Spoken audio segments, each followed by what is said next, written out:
Hello students, good morning to all of you. Welcome to this online lecture. I am Ms. Seema Landge. In your today's lecture, Industrial Management paper, first unit number 3rd, plant maintenance. Okay, in your previous lecture you have studied point importance of plant maintenance, and in the importance of plant maintenance, first point in interpreted production flow, second point guarantee of product efficiency, third point increase in productivity, fourth point assurance of goods supply, five number point less wastage and less spoils goods, six number point increase in life expectancy of machinery and security of capital, seven number point damage due to improper and inadequate maintenance can be avoided, and last number intimacy about management. Okay, last आपलं previous lecture जे झालं त्या previous लेक्चरमध्ये आपण point पाहिला तो म्हणजे importance of plant maintenance, यंत्रसामग्री देखभालीचे महत्त्व. मग कोणकोणते पॉईंट्स आपण यंत्रसामग्री देखभालीच्या महत्त्वामध्ये पाहिले ते पॉईंट आपले 8 नंबरचे पॉईंट आपण यंत्रसामग्री देखभालीच्या महत्त्वामध्ये पाहिले. त्यामध्ये पहिला पॉईंट आपण पाहिला तो म्हणजे अखंडित उत्पादन प्रवाह. जर तुम्हाला तुमच्या कंपनीचा फॅक्टरीचा जो काही तुमचा बिझनेस फर्म असेल त्यामध्ये जे काही तुम्ही उत्पादन घेत आहात ते उत्पादन तुम्हाला अखंडित व्हावं असं जर वाटत असेल, जी काही प्रोडक्शन प्रोसेस आहे ती विदाऊट ब्रेक चालावी असं जर तुम्हाला वाटत असेल तर नक्कीच तुम्ही तुमच्या बिझनेसमध्ये तुमच्या कारखान्यामध्ये जी काही यंत्रसामग्री तुम्ही वापरणार आहात, जी काही मशिनरी तुम्ही यूज करणार आहात त्याचं तुम्ही देखभाल करणं गरजेचं आहे. देखभाल करणं म्हणजे काय तर ते टाइम टू टाइम रिपेअर करणं महत्त्वाचं आहे, गरजेचं आहे. ओके, सेकंड पॉईंट आपण पाहिला तो म्हणजे उत्पादनातील कार्यक्षमतेची हमी देण्यासाठी. बघा, जर तुमची यंत्रसामग्री सुरळीत चालत नसेल, वारंवार अगेन अँड अगेन यंत्रसामग्री रिपेअर करावी लागत असेल, चेंज करावी लागत असेल, तर जे काही तुम्ही उत्पादन घेणार आहात ते उत्पादन तुमचं योग्य वेळेवरती तयार होणार नाही. आणि जर तुम्हाला योग्य वेळेवरती उत्पादनाची हमी द्यायची असेल किंवा जी काही उत्पादनाची कार्यक्षमता असेल, एम्प्लॉईंची कार्यक्षमता असेल, त्याची जर हमी तुम्हाला द्यायची असेल, यंत्रसामग्रीच्या कार्यक्षमतेची तुम्हाला जर हमी द्यायची असेल तर नक्कीच त्या ठिकाणी तुमची यंत्रसामग्री ही आदर्श असली पाहिजे, यंत्रसामग्री ही चांगली असली पाहिजे, आयडल असली पाहिजे. ओके, की जेणेकरून एकदा प्रोडक्शन प्रोसेस जर स्टार्ट झाली तर ती विदाऊट ब्रेक प्रोडक्शन फ्लो हा चालू असला पाहिजे. त्यानंतरचा महत्त्वाचा पॉईंट आहे आपला तो म्हणजे उत्पादकतेमध्ये वाढ. ज्या वेळेला प्रोडक्शन प्रोसेस कंटिन्युअसली चालू राहते, कंटिन्युअसली कारखान्यामध्ये व्यवसायामध्ये फॅक्टरीमध्ये ज्या वेळेला उत्पादन जास्तीत जास्त मोठ्या प्रमाणावरती घेतलं जातं, कंटिन्यू मशिनरी ज्या वेळेला ऑपरेट होतात, कंटिन्यू मशिनरी ज्या वेळेला चालू राहतात त्यावेळेला नक्कीच आपल्या उत्पादनामध्ये वाढ होत असते. ओके, जर तुमच्या उत्पादकतेत तुम्हाला वाढ करायची असेल, तुमची प्रोडक्टिव्हिटी तुम्हाला इन्क्रीज करायची असेल तर नक्कीच तुम्हाला काय करणं गरजेचं आहे, जी काही मशिनरी आहे ती देखभाल करणं गरजेचं आहे. म्हणजेच काय तर मशिनरी मेंटेनन्स करणं गरजेचं आहे. म्हणजेच काय तर मशिनरी वेळेला योग्य वेळेवरती मशिनरीला ऑइल करणं गरजेचं आहे, तिची साफसफाई करणं गरजेचं आहे, तिला क्लीन ठेवणं गरजेचं आहे. त्याचबरोबर तिचे जे काही पार्ट्स असतील चेंज करण्यालायक ते पार्ट तिचे योग्य वेळेवरती चेंज केले पाहिजेत. त्यानंतरचा चौथा पॉईंट आपला आहे माल पुरवठ्यातील खात्री देण्यासाठी.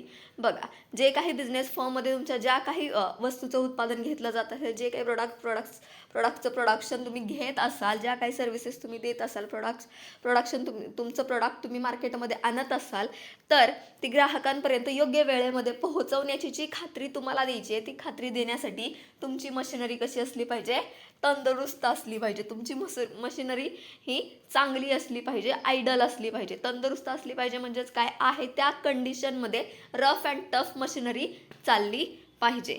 तरच त्यावेळेला तुम्ही काय करणार आहात की योग्य त्या वेळेमध्ये ग्राहकाच्या डिमांडनुसार आम्ही तुम्हाला प्रोडक्ट तुमचं जे काही तुमची वस्तू असेल, तुमचा माल असेल ती योग्य टाईमवरती आम्ही तुम्हाला पोचवू याची खात्री तुम्ही देऊ शकणार आहात.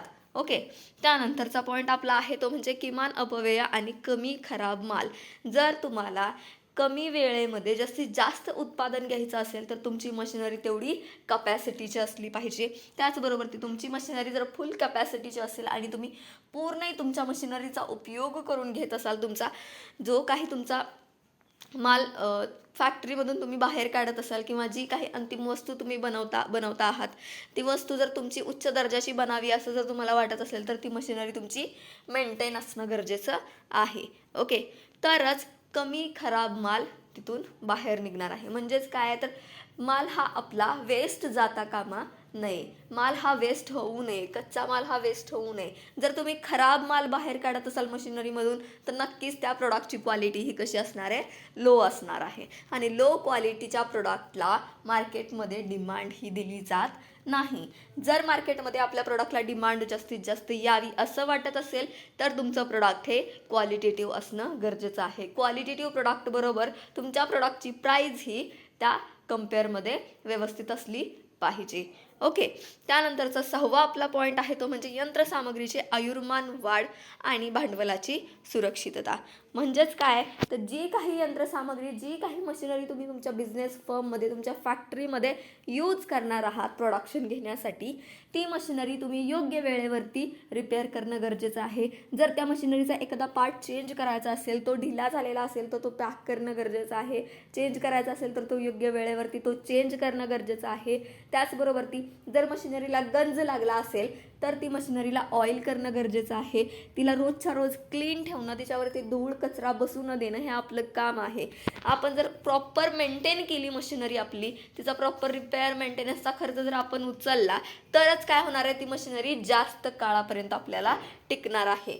फॉर एक्झाम्पल XYZ नावाची मशिनरी आहे. ती मशिनरी आपण खरेदी करताना आपल्याला ती मशिनरी 10 वर्षाची तिचं लाईफ दिलेली आहे आपल्याला. ओके, 10 वर्षाची लाईफ असणारी मशिनरी आपण परचेस केलेली आहे आणि ती मशिनरी आपल्या कारखान्यामध्ये आपण यूज करतोय, आपल्या बिझनेसमध्ये आपण यूज करतोय. ती मशिनरी कंप्लीट 10 वर्ष चालावी किंवा 10 वर्षाच्या पुढेही ती चालावी असं जर तुम्हाला वाटत असेल, 10 वर्षापर्यंत आपण त्या मशिनरीचा यूज करायचा किंवा त्याच्या पुढेही आपण त्या मशिनरीचा यूज करायचा आहे असं तुम्हाला वाटत असेल तर तुम्हाला काय करावं लागणार आहे, ती मशिनरी क्लीन ठेवणं गरजेचं आहे. ती मशिनरी रिपेअर मेंटेन करणं गरजेचं आहे. त्या मशिनरीला वारंवार रिपेअर करणं गरजेचं आहे. वारंवार तिचे पार्ट्स चेंज करणं गरजेचं आहे. तिला वारंवार अगेन अँड अगेन तिला ऑइल करणं गरजेचं आहे. धूळ बसू न देणे, तिला क्लीन ठेवणं गरजेचं आहे. ओके, तरच काय होणार आहे, ती 10 वर्ष चालणारी मशिनरी तुम्हाला 10 वर्षामध्ये चांगला प्रॉफिट देणार आहे. आणि त्याचबरोबर ती 10 वर्ष चालणारी मशिनरी तुम्हाला 1-2 वर्ष एक्स्ट्रा सुद्धा जास्त प्रॉफिट कमवून देऊ शकते जर तुम्ही त्या मशिनरीची काळजी घेतली तर. म्हणजेच काय, जर एखादा बिझनेसमन असेल, त्याला त्याची फॅक्टरी सुरू करायची, बिझनेस सुरू करायचा, बिझनेस फर्म सुरू करायची आहे, तर त्यासाठी तो काय करतो, मोठ्या रकमेमध्ये त्यांनी काय केलेलं असतं, मशिनरी परचेस करताना इन्व्हेस्टमेंट केलेली असते. जर आपण 5 लाखाची इन्व्हेस्टमेंट करत असतो त्या मशिनरीमध्ये तर आपण त्या 5 लाखापेक्षा जास्त रकमेचं प्रोडक्शन त्या मशिनरीमधून घेतलं पाहिजे. तरच आपण जी काही इन्व्हेस्टमेंट केलेली आहे ती आपल्याला योग्य झाली असं म्हणता येईल किंवा जी काही आपण त्या मशिनरीमध्ये गुंतवणूक केलेली आहे त्यामधून आपला प्रॉफिट हा आपल्याला मिळाला पाहिजे. म्हणजेच काय, तर मशिनरीची लाईफ ही वाढण्यासाठी तिला क्लीन ठेवणं, तिला रिपेअर मेंटेन करणं गरजेचं आहे. त्यानंतरचा पॉईंट आपला आहे तो म्हणजे अयोग्य व अपुऱ्या देखभालीमुळे होणारे नुकसान आपल्याला टाळता येते. बघा, जे काही आपण अयोग्य किंवा अपुऱ्या प्रमाणामध्ये, म्हणजेच काय तर मशिनरी रिपेअर करण्यासाठी, तिला ऑइल करण्यासाठी निष्काळजीपणा किंवा त्याच्याकडे दुर्लक्ष देणं, ओके, आज करू उद्या करू असं म्हटलं जातं. काही ठिकाणी जी काय मशिनरी करता येईल असं म्हटलं जातं. एखादा पार्ट चेंज करायचा, करता येईल असं म्हटलं जातं. ती योग्य वेळेवरती काय झालं पाहिजे, ती चेंज झालं पाहिजे. जर आपण चेंज केलं नाही, म्हणजे आपला तिथं निष्काळजीपणा आपण दाखवला, आपण त्याच्याकडे इग्नोर केलं, त्या मशिनरीकडे आपण जर इग्नोर केलं तर काय होणार आहे, मोठ्या प्रमाणामध्ये नुकसान आपलं तिथं होणार आहे. म्हणजेच काय, तर अचानक प्रोडक्शन प्रोसेस चालू असताना जर ऐन वेळेला मशीन जर तिथं बंद पडली तर मोठ्या प्रमाणामध्ये नुकसान आपलं तिथं होणार आहे, कारण तिथं त्या ठिकाणी आपली प्रोडक्शन प्रोसेस ब्रेक होणार आहे. सो ते नुकसान होऊ नये. जर तसं झालं तर लाखोच्या स्वरूपामध्ये नुकसान आपल्याला सहन करावं लागणार आहे. ती वेळ आपल्यावरती येऊ नये त्यासाठी तुमची मशिनरी मेंटेन असणं गरजेचं आहे.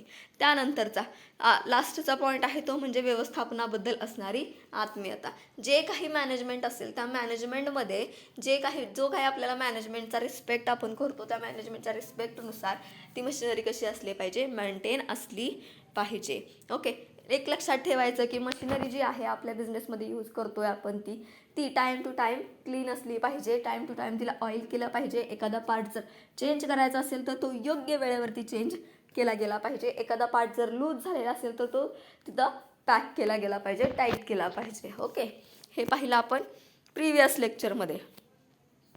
आजचं आपलं जे लेक्चर असणार आहे त्या आजच्या लेक्चरमध्ये आपण जे पॉईंट बघणार आहोत ते पॉईंट म्हणजे objectives of good maintenance system. Objectives of good maintenance system, चांगल्या देखभाल यंत्रणेची उद्दिष्टे. बघा म्हणजेच काय, चांगल्या देखभाल यंत्रणेची उद्दिष्टे. कोणकोणती उद्दिष्टे असतात चांगल्या देखभाल यंत्रणेची, म्हणजेच कोणकोणते ऑब्जेक्टिव्ज असतात गुड मेंटेनन्स सिस्टमचे, कुठले कुठले ऑब्जेक्टिव्ज असतात. तर त्यामध्ये तुम्हाला 1 बाय 1 एक लाईनमध्ये ऑब्जेक्टिव्ज दिलेले आहेत ते आपण चेकआउट करणार आहोत. पहिला ऑब्जेक्टिव्ह तुम्हाला दिलेला आहे उत्पादन प्रक्रिया सतत चालू ठेवण्यासाठी. मी आत्तासुद्धा तुम्हाला सांगितलं की जर तुमची तुमचा प्रोडक्शन प्रोसेसचा फ्लो जो आहे तो कंटिन्यू तुम्हाला चालू ठेवायचा असेल तर तुम्हाला मशिनरीची देखभाल करणं गरजेचं आहे. त्यानंतर यंत्रांची हानी टाळण्यासाठी. बघा जर तुम्ही मशिनरी मेंटेन केली नाही, मशिनरी रिपेअर केली नाही तर काय होणार आहे, मोठ्या प्रमाणामध्ये जी काय तुम्ही इन्व्हेस्टमेंट त्या मशिनरीमध्ये केली आहे, जर अचानक ती मशिनरी बंद पडली तर तेवढ्या मोठ्या प्रमाणात तुमचा लॉस तिथं होणार आहे. त्यानंतरचं उद्दिष्ट आहे ते म्हणजे असुरक्षित कार्य वातावरण कमी करण्यासाठी. लक्षात घ्या, असुरक्षित कार्य वातावरण म्हणजे काय किंवा असुरक्षित कार्य वातावरण हे कोणासाठी असतं, जे काही कारखान्यामध्ये, फॅक्टरीमध्ये, जे काही बिझनेस फर्म्समध्ये काम करणारे एम्प्लॉईज असतात त्यांच्यासाठी असुरक्षित कार्य वातावरण तयार होऊ शकतं जर आपण आपल्या मशिनरी रिपेअर केल्या नाहीत, मशिनरी मेंटेनन्स ठेवला नाही तर. आणि होऊ काय शकतं, जर मोठमोठ्या मशिनरी ऑपरेट करण्यासाठी एम्प्लॉईज काम करत असतील आणि जर अचानक मशिनरी खराब झाली, मशिनरी बंद पडली, मशिनरीचा एखादा पार्ट अचानक निघाला, लूज झालेला एखादा पार्ट जर अचानक निघाला तर काय होऊ शकतं की मोठ्या प्रमाणामध्ये अपघात होऊ शकतो, मोठ्या प्रमाणामध्ये ॲक्सिडेंट होऊ शकतो, मोठ्या प्रमाणामध्ये जीवितहानी होऊ शकते. त्याचबरोबर ती एम्प्लॉईंना दुखापत होऊ शकते, जीवितहानी होऊ शकते, मालाचं नुकसान मोठ्या प्रमाणामध्ये होऊ शकतं. त्यासाठी असुरक्षित कार्य वातावरण जर आपल्याला कमी करायचं असेल, जे काही फॅक्टरीमध्ये मशिनरी चालत आहेत, ज्या मशिनरीवरती ऑपरेट मशिनरी करणारे एम्प्लॉईज जे आहेत ते सुव्यवस्थित राहावे असं जर वाटत असेल तर आपल्या मशिनरी ह्या मेंटेन असणं गरजेचं आहे. मशिनरी राईट टाईमला, राईट वेळेला काय केलं पाहिजे तर मशिनरींनी रिपेअर केलं पाहिजे. आणि मशिनरींनी जर व्यवस्थित काम करावं असं वाटत असेल तर त्यांना क्लीन ठेवणं गरजेचं आहे. त्यानंतर उत्पादकतेचा दर वाढवण्यासाठी. बघा जर क्वालिटेटिव्ह मशीनमध्ये जर तुम्ही क्वालिटी रॉ मटेरियल यूज करून जर प्रोडक्ट बनवत असाल तर नक्कीच तुमची फिनिश्ड प्रोडक्ट जे तुमचं असणार आहे ते कसं असणार आहे, क्वालिटेटिव्ह असणार आहे. ओके, आणि क्वालिटेटिव्ह प्रोडक्टला मार्केटमध्ये डिमांडसुद्धा असणार आहे. जर तुमचे प्रोडक्ट हे उच्च दर्जाचे व्हावे तुम्हाला वाटत असेल तर काय करणं गरजेचं आहे, तुमची मशिनरी रिपेअर करणं गरजेचं आहे, तुमची मशिनरी मेंटेन ठेवणं गरजेचं आहे. जर तुमची मशिनरी रिपेअर नसेल, जर मशिनरीला गंज लागला असेल आणि त्यामध्ये जर तुम्ही रॉ मटेरियल यूज करून प्रोडक्शन प्रोसेस चालू ठेवत असाल तर जो काही तुमचा फिनिश्ड प्रोडक्ट्स असणार आहे, जे काही अंतिम प्रोडक्ट तुमचं असणार आहे, जे काही फिनिश्ड तुमचं प्रोडक्शन असणार आहे, ज्या काही अंतिम वस्तू असणार आहेत त्या कशा असणार आहेत, लो क्वालिटीच्या असणार आहेत. आणि लो क्वालिटीच्या प्रोडक्ट्सला मार्केटमध्ये डिमांड हे नसतं. जर मार्केटमध्ये टिकायचं असेल तर प्रोडक्ट हे क्वालिटेटिव्ह असलं पाहिजे. आणि क्वालिटेटिव्ह प्रोडक्ट जर तयार करायचं असेल तर जी काही मशिनरी यूज केली जाणार आहे ती सुद्धा क्वालिटीची असली पाहिजे. त्यानंतरचा पॉईंट आहे तो म्हणजे खर्च कमी ठेवण्यासाठी.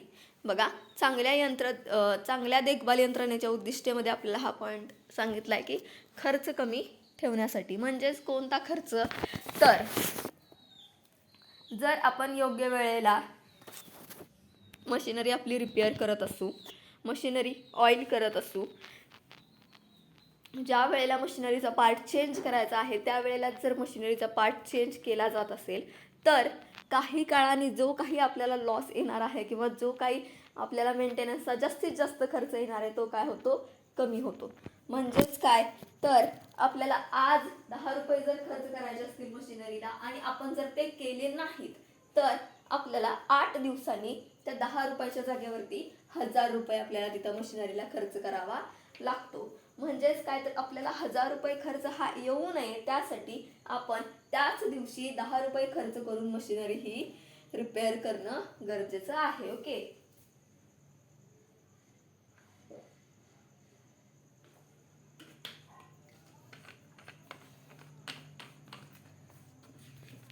हा झाला आपला लास्टचा पॉईंट. आपल्याला objective of good maintenance system या पॉईंटमध्ये आपल्याला 1 बाय 1 काय केलेलं आहे, ऑब्जेक्टिव्ह शो केलेले आहेत. फर्स्ट ऑब्जेक्टिव्ह आपण पाहिलं ते म्हणजे to keep the production process going. जर तुम्हाला तुमची प्रोडक्शन प्रोसेस कंटिन्युअसली चालू राहावी, प्रोडक्शन फ्लो तुमचा कंटिन्युअसली चालू राहावा असं जर वाटत असेल तर तुम्हाला मशिनरी मेंटेन करणं, मशिनरी रिपेअर करणं गरजेचं आहे. त्यानंतरचं आपलं सेकंड ऑब्जेक्टिव्ह आहे to prevent damage to machinery. जर तुम्हाला तुमच्या मशिनरीची हानी होऊ नये, मशिनरीचं नुकसान मोठ्या प्रमाणामध्ये होऊ नये आणि आपल्याला त्याचा लॉस होऊ नये असं जर वाटत असेल तर तुम्हाला तुमची मशिनरी तुम्ही रिपेअर करणं गरजेचं आहे. त्यानंतरचा थर्ड आपलं ऑब्जेक्टिव्ह आहे ते म्हणजे to reduce unsafe working environment. अतिशय महत्त्वाचं आहे की जे काही एम्प्लॉईज आपल्या बिझनेस फर्म्समध्ये वर्क करतात, जे काही एम्प्लॉईज आपल्या कारखान्यामध्ये काम करतात ते सेफ राहणं अतिशय महत्त्वाचं आहे. आणि महत्त्वाचा पॉईंट जो असेल तो असेल आपला एम्प्लॉईची सुरक्षितता. ओके. तर एम्प्लॉईंनी सेफ राहणं अतिशय महत्त्वाचं आहे. आणि एम्प्लॉई जर सेफ राहावं असं वाटत असेल तर तुमची मशिनरी कशी असली पाहिजे, आहे त्या कंडिशनमध्ये व्यवस्थित असली पाहिजे. ओके. की जेणेकरून मशिनरीचा जर स्फोट झाला किंवा मशिनरीचे एखादे पार्ट गळून पडले तर त्याची हानी जास्तीत जास्त मोठ्या प्रमाणामध्ये आपल्याला होऊ शकते आणि लॉस आपल्याला मोठ्या प्रमाणामध्ये तिथं सहन करावा लागू शकतो. त्यानंतरचा पॉईंट आपण बघितला तो म्हणजे to increase the rate of productivity. उत्पादकतेचा दर वाढवण्यासाठी आपल्याला यंत्रांची देखभाल करणं गरजेचं आहे आणि टू कीप कॉस्ट लो.